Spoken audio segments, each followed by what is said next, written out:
Ya, di informasi yang pertama, ada militer Amerika Serikat telah mengirim pesawat tempur yang berbasis di Teluk Persia untuk mendekat ke wilayah Iran.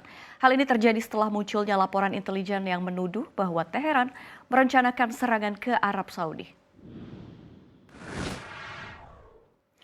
Pada pekan lalu, Wall Street Journal melaporkan bahwa Riyadh telah memberitahu Washington terkait serangan rudal dan pesawat tak berawak Iran pada target di dalam wilayah Saudi mulai mendekat. Kementerian Luar Negeri Iran telah menolak klaim bahwa pihaknya berencana untuk menyerang Arab Saudi. Teheran menuduh laporan itu sebagai tuduhan tak berdasar, serta dirancang untuk menciptakan suasana negatif terhadap Iran. Akan tetapi, meski menolak tuduhan tersebut, Amerika Serikat bersama sekutu baratnya Inggris dan Uni Eropa telah menjatuhkan sanksi pada Iran. Sebagai informasi, Riyadh telah menjadi sekutu utama Washington di Teluk selama beberapa dekade.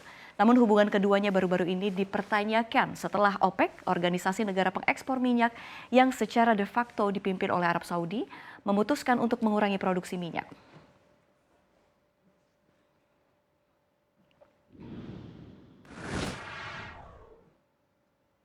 Di informasi berikutnya, ya, nasi sudah menjadi bubur. Itulah istilah yang pas untuk disampaikan ke salah satu pendiri dan mantan CEO Twitter, Jack Dorsey, yang meminta maaf kepada publik karena mengembangkan perusahaan terlalu cepat. Pertanyaan ini diungkapkan setelah setengah karyawan Twitter terkena pemutusan hubungan kerja di bawah pemilik baru Elon Musk. Menurut laporan yang disampaikan kepada pengawas Bursa Saham Amerika Serikat atau Securities and Exchange Commission atau SEC pada 30 Juni 2013, tak lama setelah go public, Twitter memiliki 2.000 karyawan.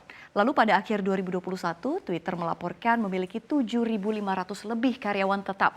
Namun setelah Tesla dan CEO SpaceX, Elon Musk mengambil alih kepemilikan Twitter pada 28 Oktober lalu, perusahaan mulai PHK 983 karyawan di California, negara bagian asalnya. Sementara di sisi lain, Elon Musk memiliki alasan tersendiri mengenai pengurangan kekuatan Twitter.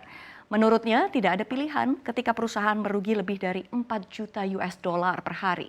Dan bagi setiap orang yang keluar telah diberi 3 bulan pesangon atau 50% lebih tinggi dari yang diwajibkan secara umum.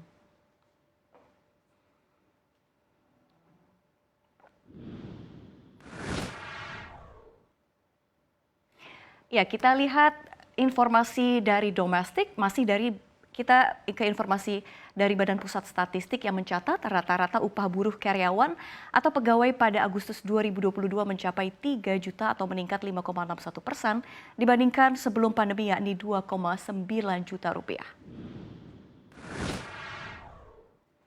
Berdasarkan data otoritas statistik, rata-rata upah buruh, karyawan, pegawai mencapai 3,07 juta pada Agustus 2022. Angka ini juga mengalami kenaikan jika dibandingkan pada Agustus 2021 yang hanya 2,73 juta.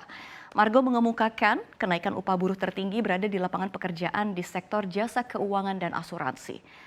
Adapun kelompok ini mengalami pertumbuhan sebesar 25,27%.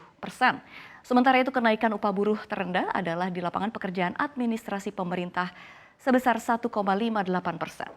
Margo menyebut kenaikan upah buruh menurut provinsi selama Agustus 2021 hingga 2022 adalah DKI Jakarta yang meningkat 30,46%.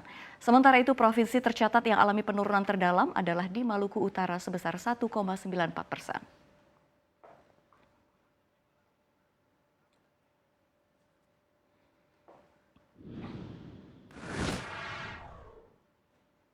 Ya, di informasi yang terakhir masih dari BPS, Badan Pusat Statistik melaporkan angka pengangguran Indonesia 8,42 juta orang pada periode Agustus 2022.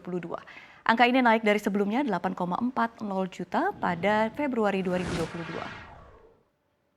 BPS mencatat penduduk usia kerja kini berjumlah 209,4 juta orang, naik 2,71 juta orang. Dari jumlah tersebut, yang terserap menjadi angkatan kerja adalah 143,72 juta orang atau naik 3,57 juta orang. Dan bukan angkatan kerja sebanyak 65,7 juta orang atau turun 0,86 juta orang. Margo menjelaskan tambahan pengangguran karena tidak semua angkatan kerja bisa diserap. Di satu sisi, pertumbuhan ekonomi mampu menyerap tenaga kerja 4,25 juta orang. Meski demikian, apabila dibandingkan dengan periode Agustus 2021, ada penurunan jumlah pengangguran sebesar 6,49% di Agustus 2021 dan turun menjadi 5,86% pada Agustus 2022.